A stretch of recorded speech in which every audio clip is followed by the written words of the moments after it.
I'm here in Medjugorje and I'm with, what's your name? Damien. Damien, where are you from? I'm from England. From England, super. Yeah. First time here? No. Many times. Many times. Yes. Why do you come back all the time? Our Lady calls you, and it's like home. We come here and it's our second home. Wow. Can you explain a bit how somebody who's watching now and doesn't know Medjugorje, what does it mean? It's hard to explain because you come here and you look round and sometimes you think, well, why did I come? But there's a feel to the place. There's an atmosphere. It's tangible, and I think that's what hooks you and brings you back every time. And that's why we're here again. And you meet so many nice people, and everybody here has come here for the same reason. They don't know it, but they are invited. And to walk around somewhere we can walk around with the rosary beads and not get any abuse, and it's just amazing. So that's why I feel that's the main reason you come back, because I think you're invited every time. By Our Lady. By Our Lady. You feel her presence here. Oh yes. Could you describe how you can feel the presence? I don't know. You just know it.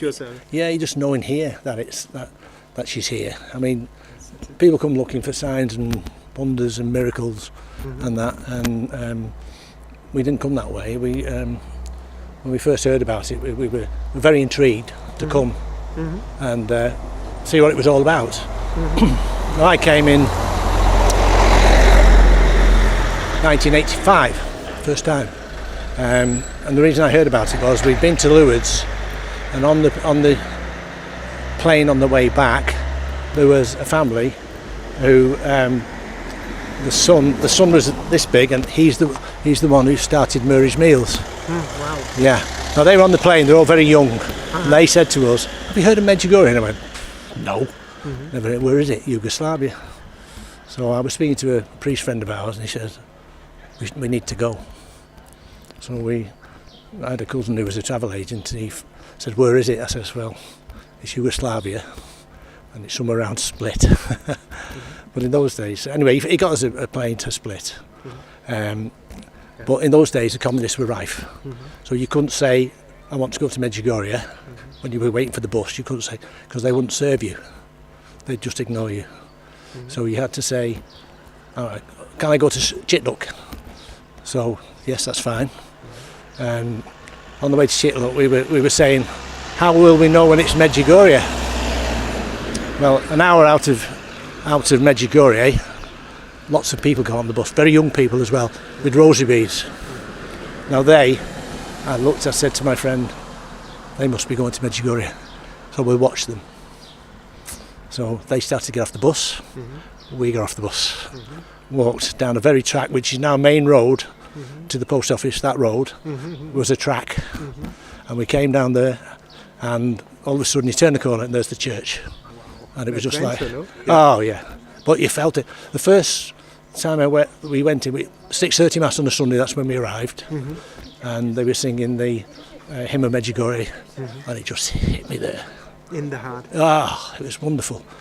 The people were singing their hearts out, lifting the roof, and I knew then that the faith was here. It was very strong. So, and we've been coming back ever since. Wow, amazing. Yeah. At the time you were already cradle Catholic, really believing in your faith. I was a Catholic. I mean, I was a Catholic. I wasn't a strong Catholic. I'd had time out the church, like most people do, for various reasons. But had gone back to the church at that time, and we had been on pilgrimage to Lourdes, and many times to Walsingham in England. Walsingham, England's Shrine of Our Lady, England's Nazareth they call it. So I've been there many times, still go there. But once you came here, and there was nothing here when I came, and we didn't have anywhere to stay, and people come up to you and say, "Would you like a room?" Zimmer. Yeah. Yes. And we got, and it's a bit scary at first, because you think, "Oh, I can't. Oh, that's very scary," because we're not used to these things where people offer you a room. Generally, want to give you a room from the heart. Anyway, after the Mass, we came out, scratching our heads because it was very late. Where are we going to stay?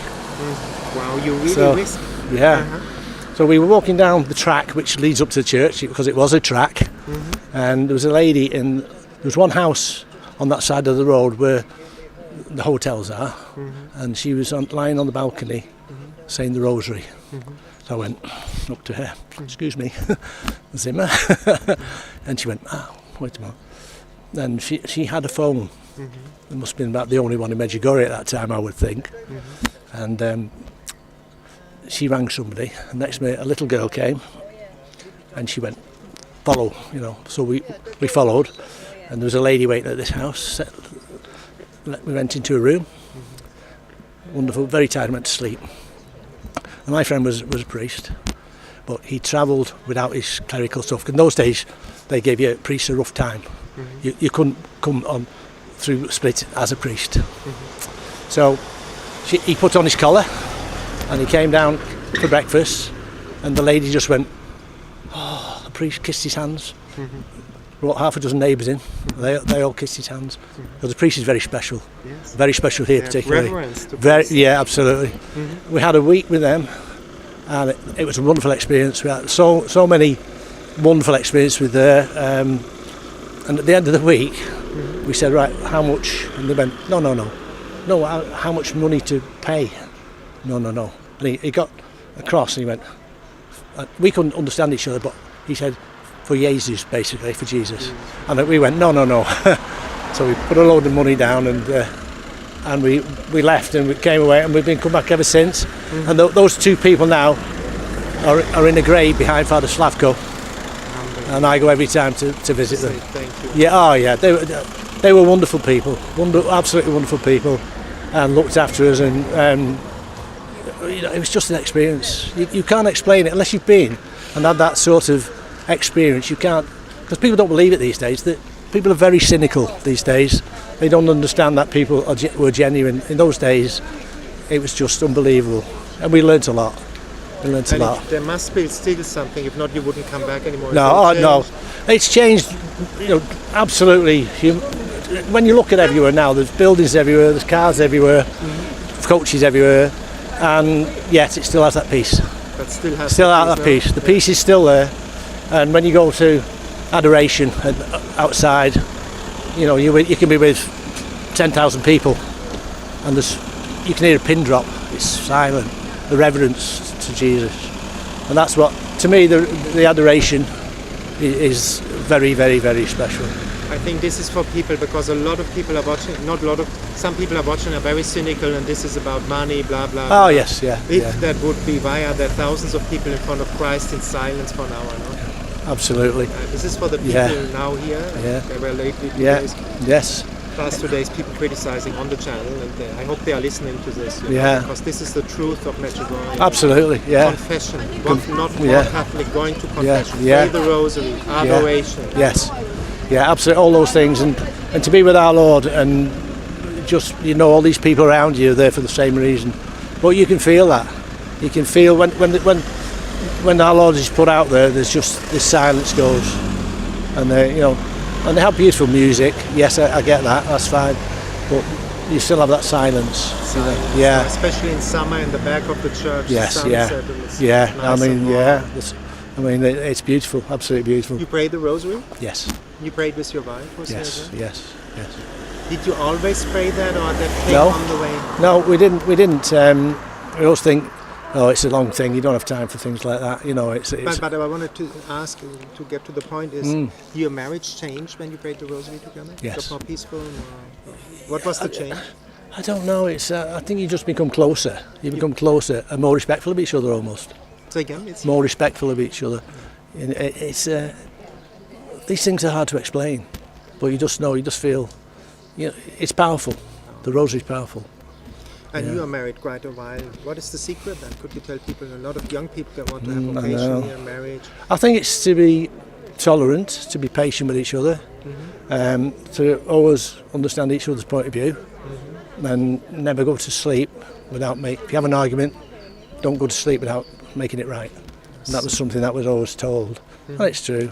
I mean, it's not easy, marriage, not easy. Yeah. You know, you have your ups and downs, everybody has their ups and downs, but we've come through it many times. And you said the rosary helps a lot, no? Yes, yeah.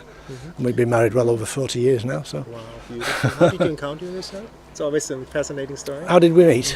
Yeah.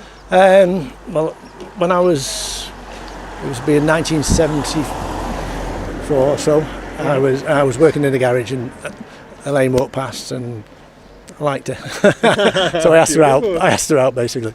That's how it started. 4 children, yeah, all grown up, 4 grandchildren, who are a blessing. They're all blessings, but yeah. So you got confession as well? Yes.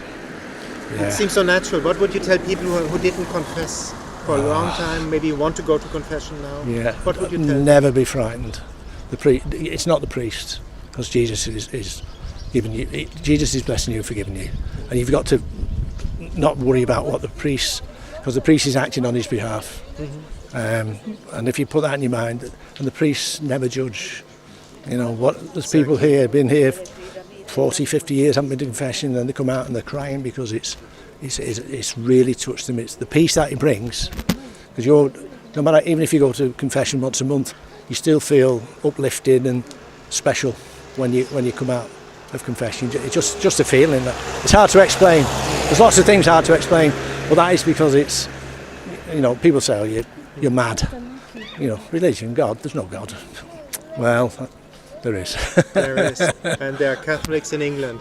Yes, Beautiful. there are. And there's lots of Catholics who, sometimes I think maybe they don't believe in God, but sometimes you have to search for God. God doesn't always say, come here, pluck you out, saying, I'll have a little chat with you. He doesn't always do that. But if you search for it, I think you'll find him. Because a lot of people have a need. They don't know how to go about it and connect. And what would you tell? I think the problem is a lot of people think that God the Father is an old angry man with a white beard who wants to judge us. That's right. No. How is he really? He wants you to go to heaven. That's what he wants you to do, and he loves you, and he'll do everything in his power for you to go to. He will give you ways. You might not always recognise them. That's the problem. But once you recognise them, the footpath's there for you. But he's not angry. Not at all. No. He's love, no? Oh yes, absolutely. Pure. Yeah. Yes, he is. Amazing. Yeah. You have a special place here in Medjugorje you like to go to? Or? I think what it is when we go, the small adoration chapel's nice. I go in there. That's lovely in there because that's peaceful and quiet. But my favourite is the adoration outside. That's it, yeah. Like yesterday evening was nice. Yes, and tonight will be lovely, weather permitting. But I think it's going to be okay. Yeah. And the last question, what would you tell people why might come to Medjugorje one time? I would say come and see. Come and see. It's if you come, you may some people come and it means nothing to them. They go away, but in a few weeks' time, there's always something that comes along and think that's Medjugorje. Other people come and they just fall in love with it straight away. But I did that, and then Elaine came after me, a few months after me, and yeah. But I would say to people, just come and look. There's no harm in looking, and you may find something here, but you've got to come with an open mind and an open heart, and don't come cynical. Lots of people do say, oh no, it couldn't possibly happen, but it does. Because the world needs it. The world at the moment's a mess. And we need peace all over. Oh, peace all over the world, yeah, absolutely. The peace that you get here is very tangible, and you're away from the world here. The world's there somewhere. It can do what it wants when you're here. The heavy sound of the world. Oh, the noise, everything. Noise. Yeah, the noise. Come here, and there is noise, but it's holy noise. People are praying. You hear hundreds of people praying. They go up to the Blue Cross, which is very beautiful up there. And like this morning, must have been 200, 300 people up there this morning, all singing, praying, listening. And is that the beauty of the Catholic faith? If you have to describe why you are Catholic, a convinced Catholic, what is the beauty of our faith? Well, it's from Jesus. It's from Jesus. It's not man-made. It came from Jesus. And it's apostolic, so we can prove the line, and I think, well, to me, it's the correct faith. It's the one and only faith. So That's all I can say. Directly starting from Jesus. Yes, Instituted by Jesus. Yes, yes. Thank you so much for that beautiful interview. Well, I hope I wasn't rambling on too much, No, but it was yes. beautiful, sir. Thank you. Thank you.